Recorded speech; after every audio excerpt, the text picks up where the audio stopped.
All right, here we go. Welcome, everybody, to Facebook Live, the Owl's Nest Barbecue Show Live. I'm Steve Ray. Our special guest tonight is retired Lieutenant Colonel Jay Land.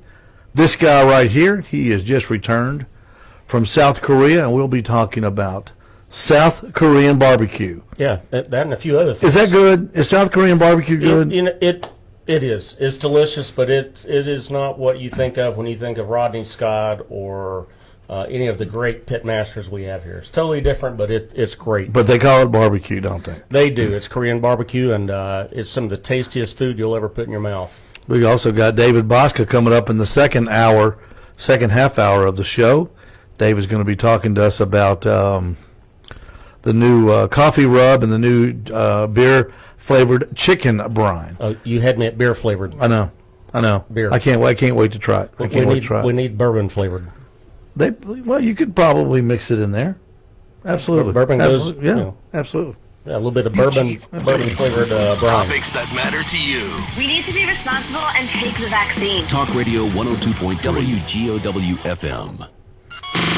Talk Radio 102.3. Welcome to the weekend, and welcome to The Barbecue Show with Steve Ray.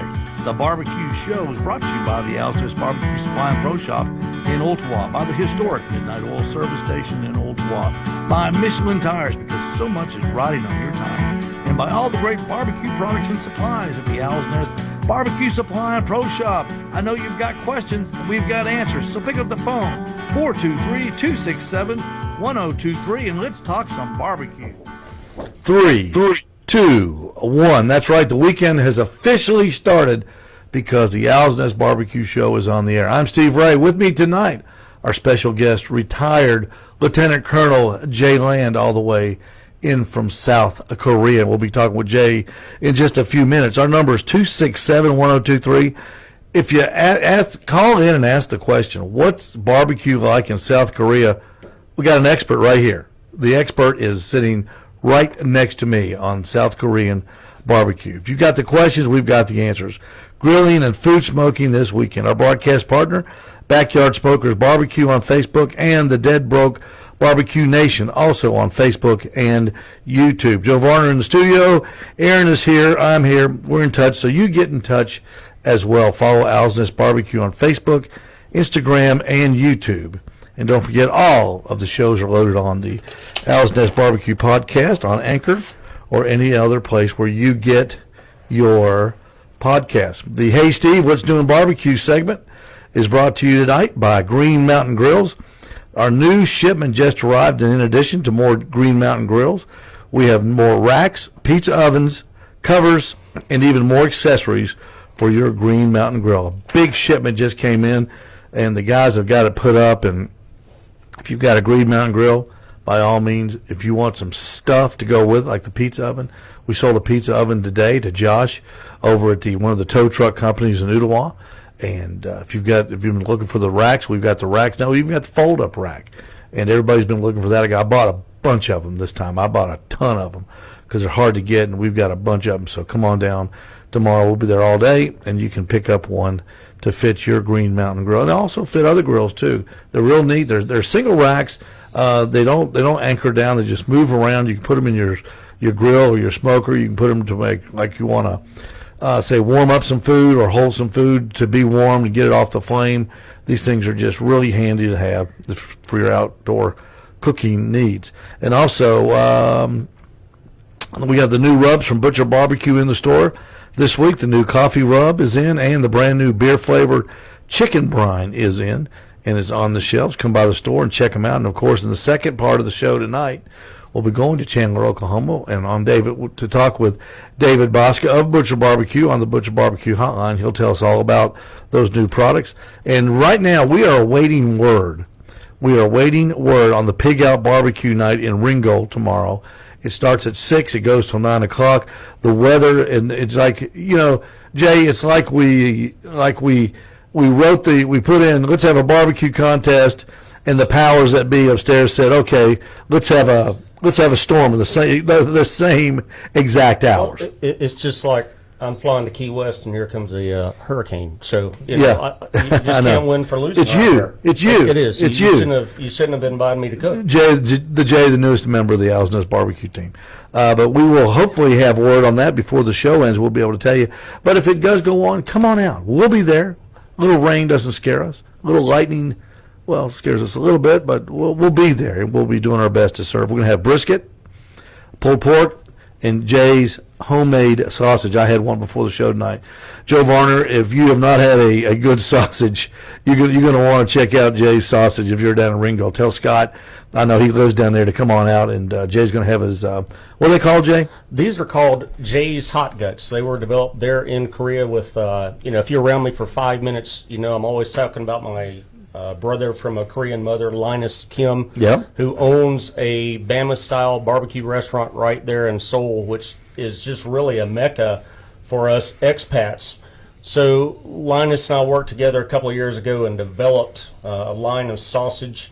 He decided to name them Jay's Texas Hot Guts. So when I came back, I brought the recipe back with me, snuck it back home. Haven't changed anything. It's the same one that Linus and I worked on 4 or 5 years ago. Mm-hmm. Still going strong. So a mixture of beef and pork. Then we cure them for a few days. We throw the smoke to them for a couple hours, and they're good. I guarantee you they're going to cure what ails you. We'll have those tomorrow too. So brisket, pulled pork, and sausage. Great combination of food. Of course, have side of slaw, chips, and a Little Debbie Cosmic Brownie. It just wouldn't be a barbecue without a Little Debbie Cosmic Brownie. That's our trademark, the Little Debbie Cosmic Brownie. So come on out tomorrow. We'll have the go flight or no go flight tonight before the show ends. I hope here on the Owl's Nest Barbecue Show on Talk Radio 102.3. Okay, let's get with it. Jay Land, retired lieutenant colonel from Chattanooga, went to Central High School, and has been literally all over this world. And Jay, I guess you kind of settled in, South Korea for your final tour of duty? Actually, I was that was my next to last active tour. When I came out of command, I came back to Fort Eustis there in Yorktown, Virginia. Mm-hmm. Spent a year going through the retirement process, came back to the area, and had one of my old bosses that's now with a major defense contractor that he made me an offer I couldn't refuse, but I had to go back to Korea to work with a section that we had stood up a few years back. And I got to tell you, Korea is a wonderful place, but America's an even better place. And it is so good to be back home no matter what folks think of what's going on. There is no place like home. Absolutely. How big is Seoul? Think of New York City. Okay. And you're going to cram about 20 million people. Wow. In the Seoul metropolitan area. It continually grows. It continually inches forward. It's a lot like New York City. It's got its own little boroughs, its own little neighborhoods. Itaewon, Myeongdong, just every little section. The famous Gangnam from, I forget his name. Oh, he does it Gangnam style. There's an actual Gangnam. So I got to tell you, it is like the New York City of Southeast Asia. It's just a fantastic place to eat. There's Michelin-starred restaurants, every form of cuisine that you could imagine. If you're hungry in Seoul, South Korea, it's your own fault. They I wish I was a world traveler like you. If I go to Hickson, I feel like I've accomplished something, in my life. So I don't go very many places. It seems to me, however, and correct me if I'm wrong, that the places like Seoul, Tokyo, Hong Kong, they combine the latest of technological items and Western civilization with the ancient Asian traditions and dress and things of that sort. Is it like that in Seoul? Seoul is one of the most technologically advanced cities on the face of the earth right now. A lot of people I met, especially from back home, they ask, do they have internet? Well, they've got probably the fastest internet, top 3 internets in the world. You walk out of your house, your phone works faster on the street than it does in your house sometimes, simply because of the connectivity they have, the camera systems. It's just incredible what they've been able to do. They call it the miracle on the Han. After the Korean War, the entire country was absolutely devastated. It was totally bombed to a rubble. And when you look at what happened between the late 50s up to 1988, where they were still working to get out of a third world nation status, then came the Olympics. So when you had the 1984 Olympics, or was it 88? It was the 1980-something Olympics. It really rocketed Seoul to the next level. It's the 11th largest economy in the world right now. It is just an incredible place to live and work. Let's talk about the barbecue scene. Now, you're a soldier, a lieutenant colonel, so you got a little disposable income, I imagine, when you're walking around Seoul, a little pocket change. And what's the food cost like in Seoul compared to the United States? And tell us about what the Koreans eat that we might share, and what they eat that we might not share. Oh, let's see. Food costs in Seoul. Seoul, again, like New York, very expensive. But there are little pockets that you can go in, little alleyways and little shops that you can go in. Most of the restaurants are owned by mom and pop. There are not a lot of chains over there. You will see your share of McDonald's and Starbucks. They are everywhere. Starbucks everywhere. There's something like 2,300 coffee shops in the Seoul Central city limits, and I'm sure that's a very low estimate. But you can go have a $10 meal. It'd be about 12,000 won, WON, which equates to about $10.50 US, and you can have a scrumptious meal that you will walk out and you cannot eat for several hours. But then you can also go down the street and find a Michelin-starred place and lay out $2,300 and get, just a fabulous meal. It's just all in what you're looking for. A few nights before I came back, my buddy Linus took me to a steak place. They specialized in aged beef, and we had a piece of Australian cow that was aged 160 days. Wow. It was incredible. Was that good? It was. That's life-changing good, isn't it? Yeah, it's got an umami flavor to it that you just can't really describe. You can't really understand. But yeah, you walk in and they've got just a rack of, it looks like Peter Luger's meat cellar. And they've got it behind glass and you can see it, and it is just awe-inspiring what these guys are able to do. And like you alluded to a minute ago, they'll use the most current technologies combined with the most ancient Asian ways of doing business and cooking, and it is just a sensory overload. Linus and I sat there for 2 hours over 5 courses, and it is life-changing good. So what? All right, let's go through them. Let's go through the entire barbecue menu. Are there spare ribs? Or baby backs? Not in the way we do it. They chop their ribs up in a different cut. Now, if you go to one of the American places like Linus Barbecue, Manimal, or a couple of these other newer places that have sprung up, yes, you can get American-style ribs, but the Koreans cut their meat very differently. For instance, when Linus does brisket, he brings all of his brisket in from the States simply because the way the packers cut meat over, plus the beef is 3 times as expensive over there as it is over here. The Koreans cut meat in a different way, so he can't do a brisket in the way that one of us would be used to seeing it. Is it smaller the way they have to cut it? Yeah, they cut it into strips, and, okay. They eat, they just eat differently. Well, how do they prepare it then? Well, you have a big table with a hole in the middle of the table. They come in, they put a big block of charcoal, they put a grill over the top of it, and depending on how they've marinated it or seasoned it, you'll cook it right there on your table. You got what they call banchan, stuff like kimchi, dried radishes, garlic, a whole bunch of different vegetables, and you just grill everything together. Then you put it on top of a piece of lettuce, maybe a little samjang sauce or gochujang. It's kind of, think Korean kind of multi-purpose sauce. They don't use ketchup. They use gochujang, which is a very spicy paste. roll it up in a little ball and eat it. So it's grilled. Yeah. Basically, it's grilled, not smoked. Or It's grilled. Yeah, and that's why a place like Linus's has went crazy over there, because the Koreans are not used to eating, a brisket that's been smoked for 13 or 14 hours. It has a totally different taste. You'll see brisket a lot in soup over there, but it's cut into small, thin strips so that it can be cooked quickly and render there in the soup. And then you get a big pot of boiling hot soup, so hot it'll scald your tongue out of your head. What about pulled pork? They don't do pulled pork. How do they do their pig then? Not how we do pig. They cut it up into pieces and roast it. They put it into soup.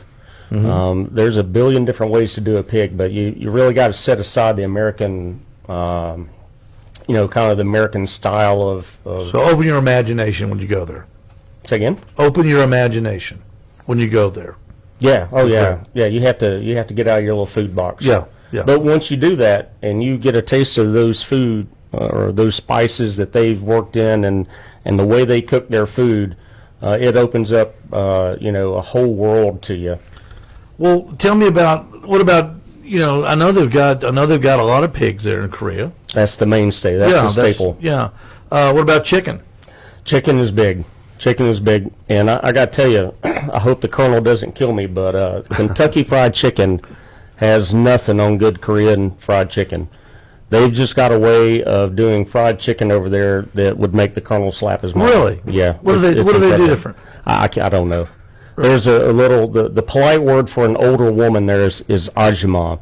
And right around the corner from my house was this little ajima, had a little stall, not much bigger than your studio here.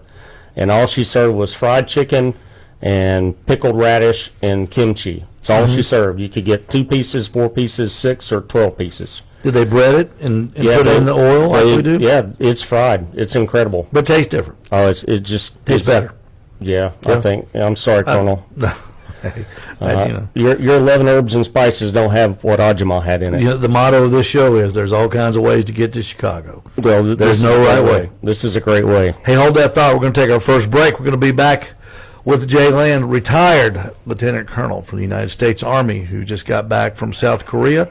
And after that, we're going to go to Chandler, Oklahoma. We'll be talking with our buddy David Bosca from Butcher a Barbecue about the new products available at the Owl's Nest Barbecue Store. Owl's Nest Barbecue Supply is now a Royal Oak charcoal dealer, and we have the soon to be famous Royal Oak 100% charcoal pellets in stock. Charcoal flavor on your pellet grill. That's what you get when you get your Royal Oak pellets at the Owl's Nest Barbecue Supply in Ottawa. Jay Land, back in just a moment. Stay with us on the Owl's Nest Barbecue Show. Talk Radio 102.3. Hello, Brian Jarvis, Al Selvage, Anthony Jones. Anthony Jones in the house. I'm going to see Anthony's going to be with us tomorrow. He's going to have a team down in Ringgold. Look forward to meeting him. Anthony, absolutely. Yeah, Anthony's a good guy. Anthony, we're waiting word from Kelly on this thing. Hopefully we'll know before the show ends, so we'll just have to turn, we're supposed to be in Ringgold tomorrow for the pig out. It's a special, I think they call them Ringgold Nights. They do, yeah. Ringgold Nights, and I had not heard that. It's amazing. My father grew up, born and raised there in Ringgold, tiny little town. Yeah.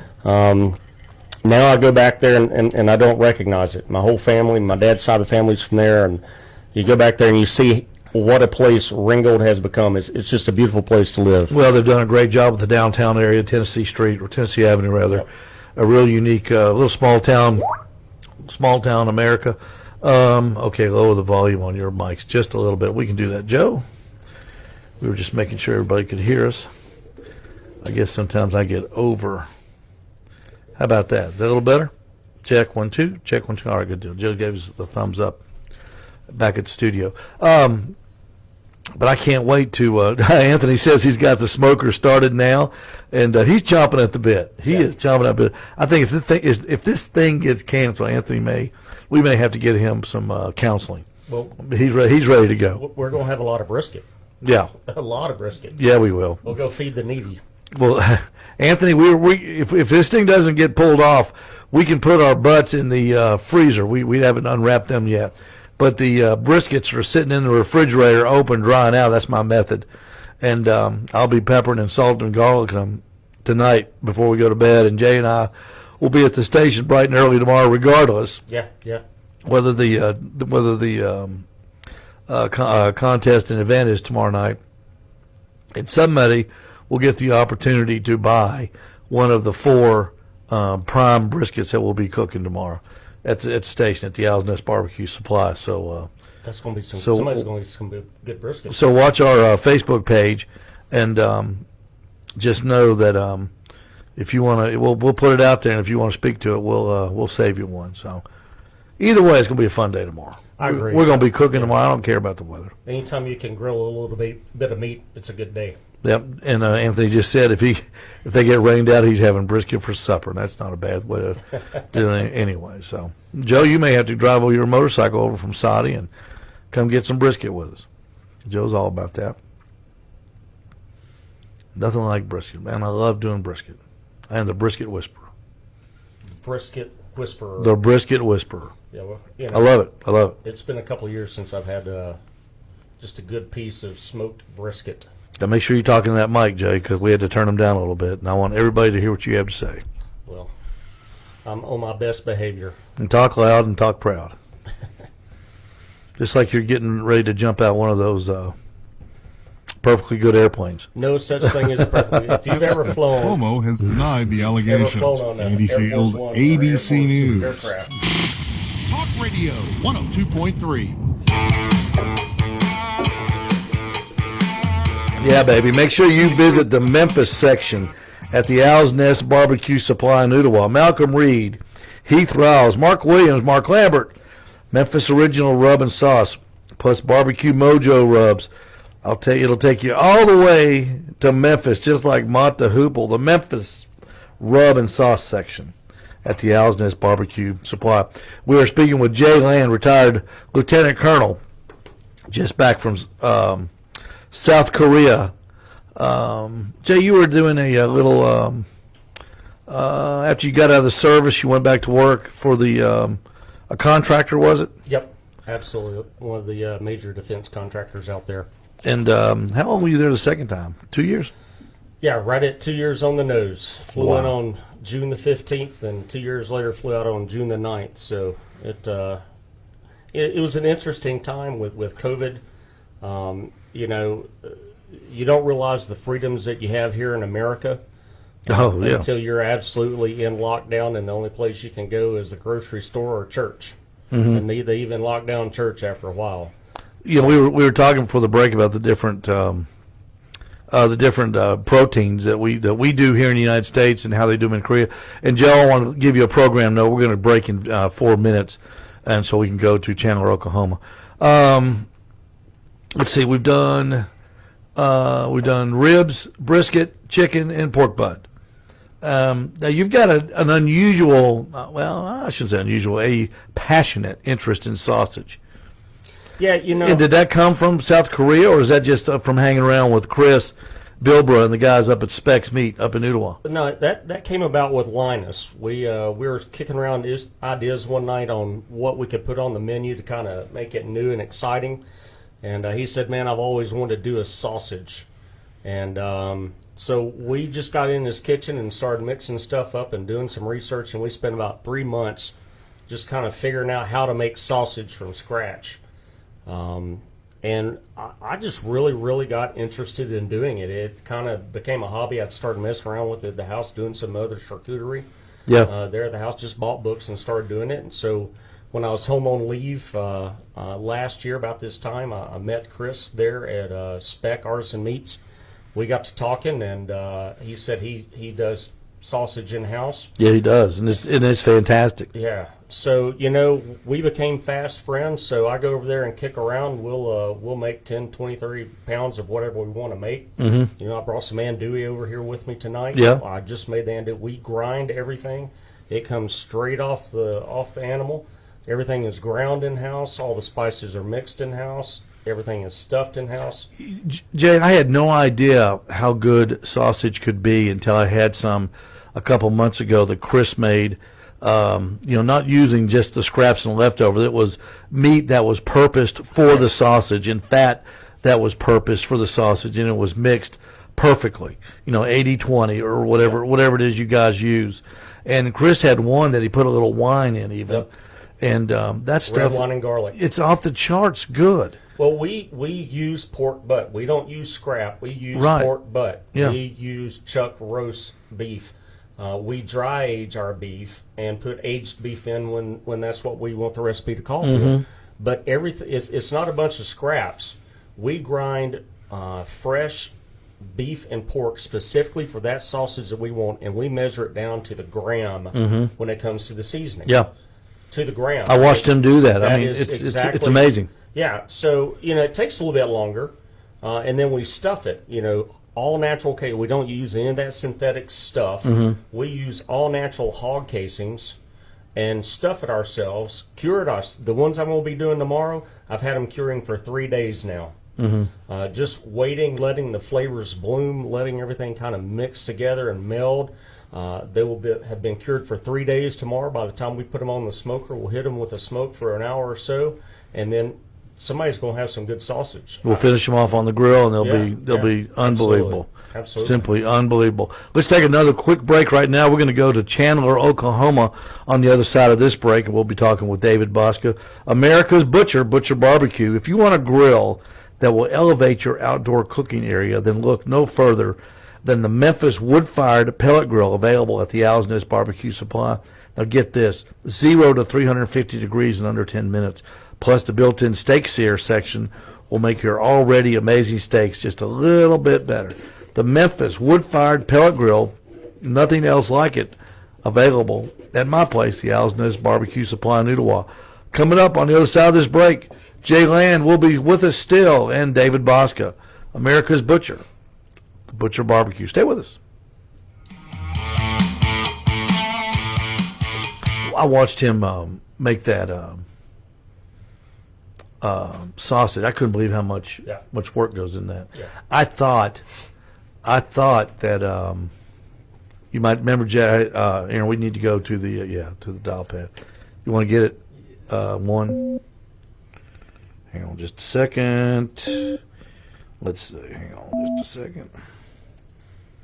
405, isn't it? Yeah. Where the heck is this? There it is. 405 205 3270. There it is. Whoop. There it is. Whoop. There it is. Tom Ehide, welcome. Happy Friday to you. Hello. Hey, David.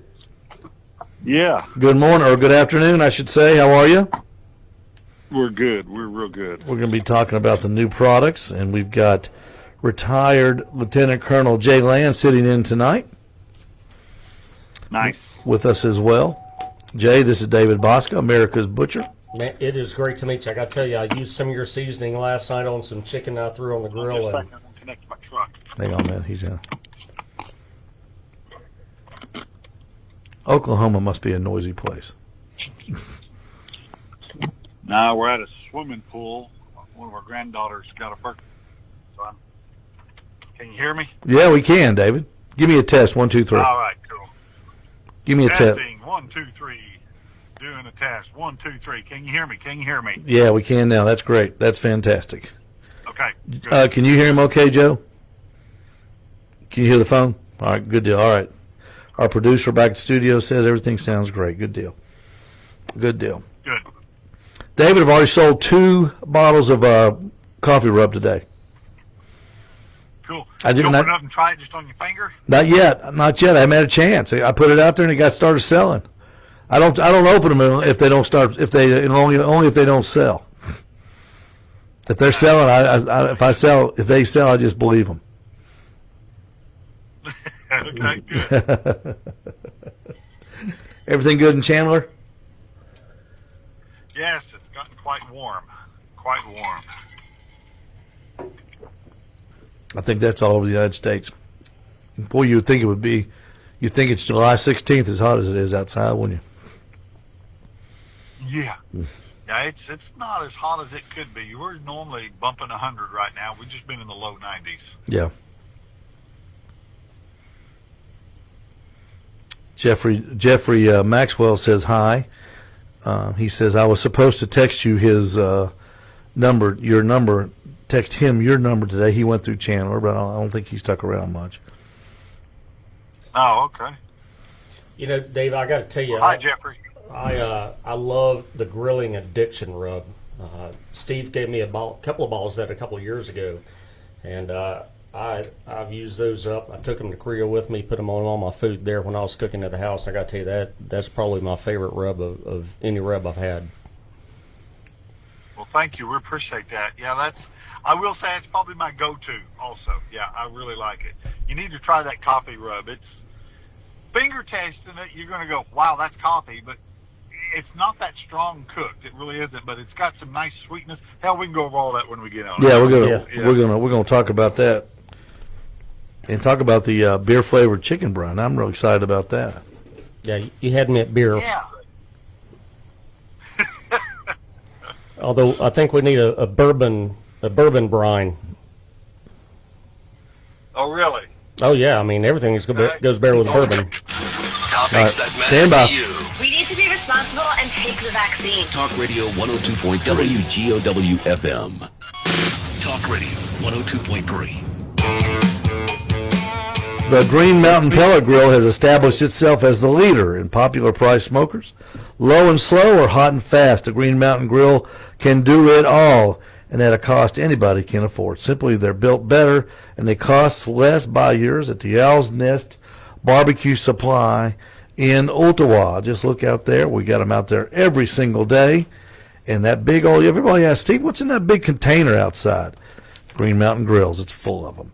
Available at my place, the Owl's Nest Barbecue Supply. Now we're running out to Chandler, Oklahoma, and on the Butcher Barbecue Hotline is none other than America's Butcher, David Bosca. David, how are you doing?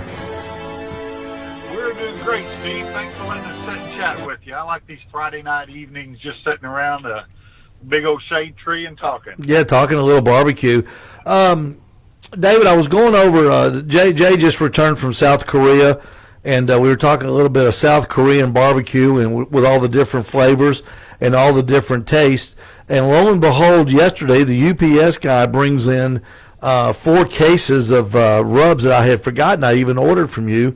2 of them were the new coffee rub, and 2 of them were the beer-flavored chicken brine. I put the coffee rub out on the shelves today, and right off the bat sold two bottles. Tell me about this coffee rub, what we can use it on, and how did you come up with it? Well, let's start with what you can use it on. All right? Coffee rub is based mostly in the past. The history is, its lineage is beef items. We played with it on pork chops and really liked it. I can see it being great on prime rib. I haven't had a chance to cook it on prime rib. I can see it also used in chili, even some lamb. Oh, I think it'd be really good on lamb. But what it is if you just finger taste it, you're going to go, yep, that's coffee. But it's not bold and up front and in your face. There's just a slight amount of, and I mean very slight amount of heat. And there's not a lot. Don't get me wrong. You're not going to taste it and go, wow, that's hot. But there's got a little sweet undertone and some salt. Mm-hmm. I think the salt is what really helps it come through good. Is we played with this coffee rub. We had 2 or 3 different types of coffee, and we was playing with instant coffee for the longest time. Because in my mind, I kept going, I want something to melt and go straight into the meat. And it was good. Don't get me wrong, it was fine. And finally, the packer, my co-packer that I use and everything, said, let us send you some real coffee that we have access to, and you blend it up and you tell us what you like.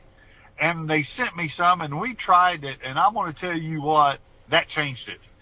I don't know what from real coffee to instant coffee was, but instant coffee is just spray-dried coffee. You'd think it would be just fine and dry and melt and all that, but no, that changed it. And I said immediately, that's what we need right there. So we just adjusted the salt a little bit, and that's what we went with. So the coffee actually does melt into the meat. Yes, it does. Yep. And David, well, go ahead, Jay. I thought that wasn't me. Oh, David does. Did it start as a spice on brisket somewhere? Is that where it got started? Not for me, but maybe somewhere it did. I don't really know as far as the true history of who was first, who was second. I don't know. I do know that I have been approached by, it's probably been a couple of years, from a couple other stores. It's like, hey, we'd sure like for you to try this. We carried one time, and they went out. We can't find a good coffee rub. And I did a lot of researching on the internet, and wife and I played with it quite a bit there at the house. And I'd put paprika, and I'd put salt, and I'd do different things with it. And ours is a pretty basic. There's not a lot of ingredients on the list. I think 4, maybe 5 ingredients. That's it. And yeah, and it was a combination of how we blended them is what I really liked. The different types of salt we got in it, a flake salt and a ground salt, the paprika. That really made all the difference in the world. Well, how does it stand up to your beer brine? I got really interested when he told me about your beer brine. I'd love to hear about that one. Well, the beer brine is a world of its own. It's kind of my play on, everybody loves in the backyard cooking that beer butt chicken. Beer butt chicken. Well, I'm a realist, and I'm going to tell you, you don't get a ton of moisture and or flavor maybe from a beer can shoved in the cavity of a chicken. Tell it all, brother. Tell it all. I'm with you. But I think it helps, but I don't think it just blows up the flavor. So my philosophy with this particular brine is, number one ingredient is the beer flavor. I didn't want to go salt and sugar and other flavors and everything. If I'm going to call it something, that's going to be the flavor of it. That's just, that's how we roll on all of it. So the beer extract is the actual flavor it's in there, along with some orange peel, just a lot of fun stuff. I'll let you read the label on it when you get close to it. But my whole thought was I made a really good brine that'll save a lot of money with guys and gals being able to pop open a 6-pack and drink it themselves and not waste it in the chicken. Well, like I mentioned on the break, we need to start looking at a bourbon brine, and I should probably come out there and help you, figure out exactly which bourbon through some taste testing. Okay, I see where you're going with this. I smell what you're stepping in. Hey, David, let's use these products on some meat. Like, let's say if I'm going to do a brisket, like we're going to do for an event we're having tomorrow night. Jay and I'll be cooking them tomorrow, and of course I've got the Butcher's Barbecue steak and brisket rub, my go-to rub on all my briskets. Can I incorporate that coffee rub with the steak and brisket rub? You can. I would use the coffee rub first. That way it gives it a better soak in. The steak and brisket, it's got salt, pepper, garlic, and just a touch of lemon zest. I don't think that would harm it. No, I don't think it'd harm it at all. You know what I'm saying? Not in with that coffee, but what you'll get with that coffee rub is when it's cooked, it just is a richness. You don't eat a piece of meat and go, oh, that tastes like my morning coffee. It's umami. No, it doesn't. For what other folks call it, it's that earthiness. It's that richness of natural flavoring, and it really helps assist bringing that out. So if I were to use that coffee rub, say, now the way I do my briskets, my first thing I do is I cut them, or not cut them, I trim them, and I cook them full packer. And what I will do is I put them in the refrigerator overnight, uncovered, but the night before the cook, and I will season them up the night before, and I let them sit overnight, and to kind of let the salt penetrate and pull some of the moisture out of that brisket. Is that okay to do that with that coffee rub? Yes, absolutely. You'll be just fine. Okay, so it won't give it an over the top flavor or anything. No. Okay. No, it will not. Okay, I can't wait to try this. I think this taste really intrigues me, Jay. Absolutely. because that kind of broadens. David, that's what I like about your products. A lot of products. Number one, you don't stop. You don't stop looking for flavors. We've talked about that before. When I asked you one time, do you think there's still a flavor out there that's going to just knock everybody's socks off? And you said yes. And you're kind of searching for it. And then like last year you came out with the barbecue mud, which has been a great big hit. And now the coffee rub and the bird brine, beer flavored bird brine. What am I gonna mix with the bird brine to brine it? Is it gonna be water? Can I do apple juice? Can I throw some bourbon in it? Absolutely, on any of it. I have done water. I have done juices. I didn't see any ill effects from it. I've not tried the bourbon in with it because I was trying to make sure or to see how much beer flavoring still come through with either a sweetness or neutral flavor like with water. Mm-hmm. But that'd be interesting. If you try it, I'd like to hear myself also. Yeah. I got to tell you, I mentioned this earlier, your griller's addiction. Truthfully, I think you could have stopped with that one right there. There's just something about that I think is just, I use it on everything. So, it's going to be exciting to see what the beer brine and the coffee do.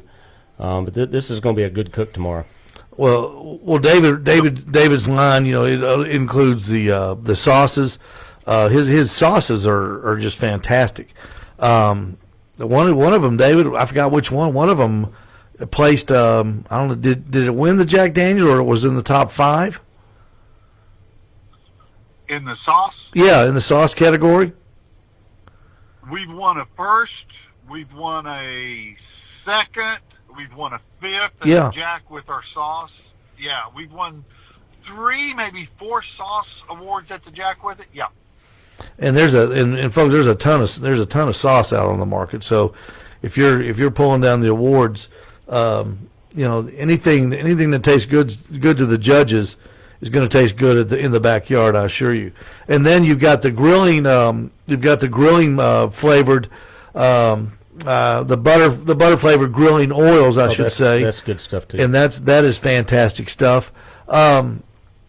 What gives you the inspiration to come up with these things? Because a lot of guys just kind of sit on their hands and they just sell what they got. But it seems like you're always out there looking for the next big thing.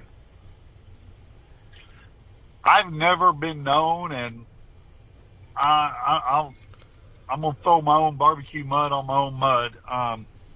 I've never been known to be a copycat when it comes to product. Do we have like products like other people? Oh, I'm sure of it. But I promise you I've never copied anybody else's stuff. If anything, they've copied ours. Mm-hmm. And I think that's my inspiration is I listen to the stores like you. I listen to what's going on. The honey oil came from another store. He told me, the owner said, hey, I'd sure like to get a honey-flavored oil. Really? I thought I never would have thought of that. And I came out with it, and when I first got it, I sent him a case, and he just thought it was phenomenal. So we came out with it. That's what hit his notes. And I'm going to tell you, I'm playing right now with one other oil that I think will be a big hit. I'd like to get it out here in the next 60 days because once that hits, it's time to, another 60 days, it's time to start thinking about Thanksgiving and Christmas, not releasing new items. So, yep. Is it a bourbon oil? A bourbon oil? Do what? A bourbon oil? No, it's not. I'm starting to see a trend all of a sudden. Yeah, real quick. I think Jay needs counseling. There's a lot of people that think Jay needs counseling. What are you talking about? But the inspiration to come up with it is I just like to cook and I like flavors. So yeah, I just come up with different things. Well, the coffee rub is going to be a hit, and I can't wait to get it on some brisket tomorrow. Yeah, looking forward to that. Yeah, we're gonna do one with that coffee rub. We're gonna hold one back, and we're gonna put it on a good one too, Dave. I've got 3 primes. I've got 1 choice, and we're gonna put it on that prime, and we'll let you know how it turns out. The chicken brine, that'd be good for turkey too, won't it? Absolutely. Absolutely, it would. I've got that on the little icon on the side for chicken or turkey. Absolutely, it would be. And a great way, especially coming into the holidays, just around the corner. Yeah. If you use a turkey stock, man, that would be phenomenal. Yeah. Oh, I didn't think about that. I could see brining one of those turkey breasts that's so perfect to go on the smoker. Yeah, brining that overnight and letting it go. I bet even the coffee would be good on the turkey. Hey, what about that, David? The coffee rub on something else other than a brisket or beef? Yeah, we've done it on pork chops. We've done it on chicken, and it was good. It was really good. But I haven't done it on turkey, which I can't imagine it being that much different than we did it on some white meat. We did some chicken breast, so I can't imagine it being too much different. Well, I'll send you a note, man. Do that. I'm all in. I like knowledge. Knowledge is power. We had one of your friends on last week, Megan Day, another Fast Eddie disciple like yourself. We were talking about the new Royal Oak charcoal pellets. I know you and I have spoke about them. Have you had a chance to use them yet? No, I haven't. This last weekend, a team that was right across from me was actually using them, and I was quizzing them a bunch. And actually, this last week, her and I were, and a bunch of other folks, we were up in Fargo, North Dakota, doing Barbecue University for a chain store, and I was asking her a lot about it there, and she is really liking them. So that's good. That was good news, I thought. Yeah, I do too. Hey, hold that thought. We'll be right back. We're going to take our last break of the evening. We are talking with David Bosca, America's Butcher from Butcher Barbecue, and also our special guest filling in for Jeff Maxwell tonight is Jay Land, retired lieutenant colonel that's just returned to the States from South Korea. And David, if you want to know anything about South Korean barbecue, you think of some questions here during the break, and you can interview David for the last segment. When I want plenty of flavor on your barbecue, you want Uncle Steve's shake rubs. Plenty of flavors to choose from that are time tested by the greatest backyard barbecues, just like you. Get Uncle Steve's rubs at Owl's Nest Barbecue Supply in Ottawa. They're easy to find. They're right next door to Butcher Barbecue's rubs in the store. We'll be right back with David Bosca and Jay Land. Stay with us.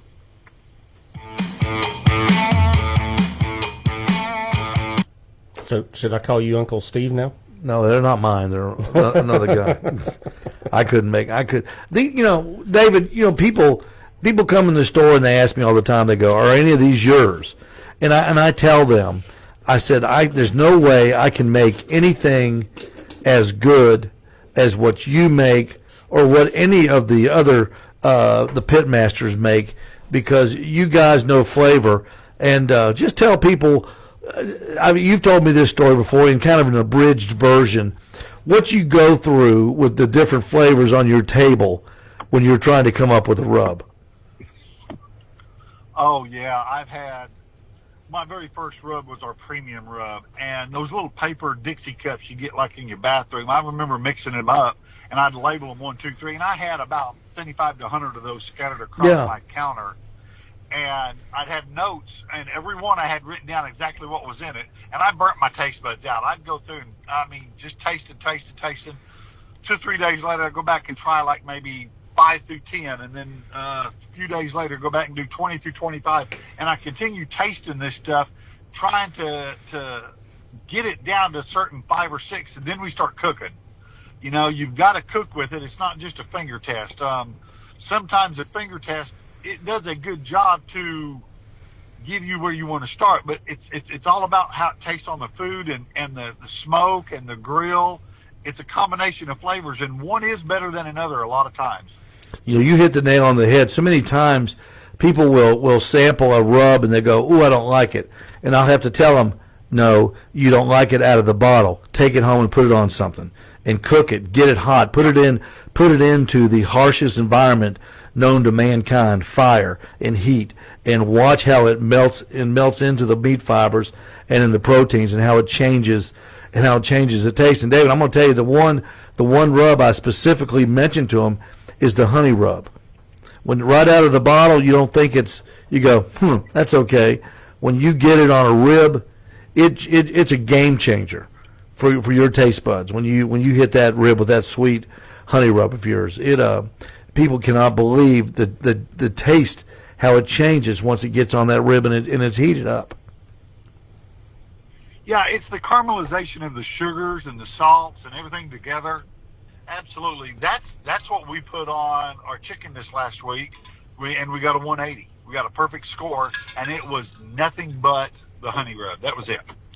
See, that's fantastic. I used the premium last night on some chicken thighs I wanted to get done, and just I coated them. I let them sit there for a good hour, and man, it just had this nice unctuous.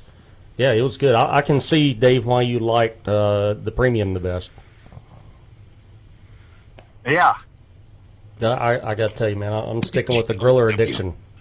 The station for those who think. Think about it. This is Talk Radio 102.3. WGOW FM. Talk Radio 102.3 FM. The Talk Monster. Myron Mixon, Matt Pittman, David Bosca, Rub Bagby, Mike Davis. You've heard of all these guys. And all these guys' barbecue rubs and sauces are available at the Owl's Nest Barbecue Supply in Ottawa. The pros know flavor, and your favorite pros flavor is right here at the Owl's Nest Barbecue Supply in Ottawa. We've got one of the All-Stars with us, David Bosca from Butcher Barbecue, also with us, retired Lieutenant Colonel Jay Land, just on this side of the pond. Finally, back in Chattanooga. And David, have you had a chance to go to Korea or South Korea and sample any different flavors yet? No, I have never been to any of the Asian countries. I got to tell you, it will blow your mind how they're able to take just basic flavor and twist it around a little bit, and you come out of there with a whole different perspective, but also a huge appreciation for just good American food. That's how my friend Linus got started. We were talking earlier about how you came up with your rubs. So, just a lot of tasting, and it's just amazing listening to pros like you and some of the friends I've made along the way, how you guys are just dedicated to, Steve and I are just rank amateurs when it comes to some of you guys. But absolutely. It's just the basics. What tastes good? Well, let me ask you this question, sir. Sure. What makes Korean barbecue Korean barbecue? I mean, we see that scattered throughout the United States in restaurants, but what is it? The name barbecue, when it comes to Korean barbecue, is really a misnomer. The closest thing, I think the reason they call it barbecue is because normally they bring a plate of raw meat to your table. You have a grate in your table. They put some charcoal in there, or it might be gas fired, and you cook everything right there yourself. They give you little tongs and scissors, and you're cutting and you're in essence cooking it over charcoal right there at your table. You take you some vegetables, put it all in a lettuce wrap with some sauce, ssamjang, gochujang, a traditional Korean hot sauce. But it really got the moniker as barbecue, I think, from us GIs who had nothing better to call it because we saw them doing it over wood fire right there on the table in front of you. Yeah. So I think for me the biggest part I love about it is it's very communal. It's you and 5 or 6 of your buddies. You're all sitting around a table. You got a table full of food, a table full of meat, whether it's ribs, cut into different style cuts. You won't get a big slab of ribs. You're going to get cross-cut ribs, short ribs that have been cut flanking style, strips of chicken, pork, beef. And it's you and your buddies sitting there with some good Korean soju, maybe some Korean beer, and a bunch of vegetables, and you're there together working with each other and just enjoying yourself. So, David, we've only got 1 minute left. Where can we find you on social media, on all the different platforms? We have a Facebook page, Butcher Barbecue. We've also got a Pinterest page where we post a lot of recipes. We've got Instagram, it's Butcher Barbecue, and of course our website. But yeah, man, we try to scatter it all over and spread the love. All right, very good, David. Thank you so much for your time. We appreciate it.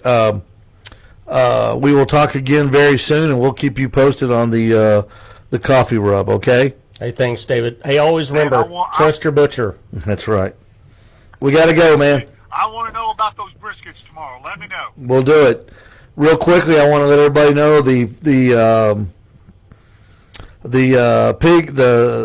pig out is on for tomorrow, so we're good. Yep, we're so it's a firm go on the pig out in Ringgold tomorrow. So come to the square in Ringgold at 6 o'clock, and the Owl's Nest Barbecue will be there with brisket, sausage, and pork butts. For Jay and for Aaron, this is Steve Ray wishing everybody on the radio side good night and good luck.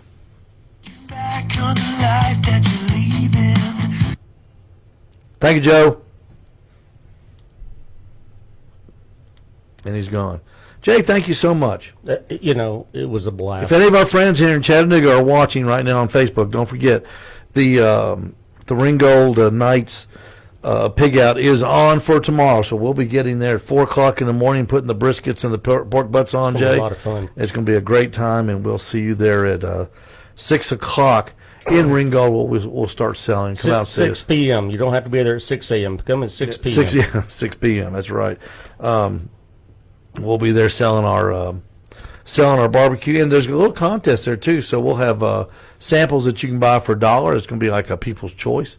So please, by all means, come out and see us tomorrow night.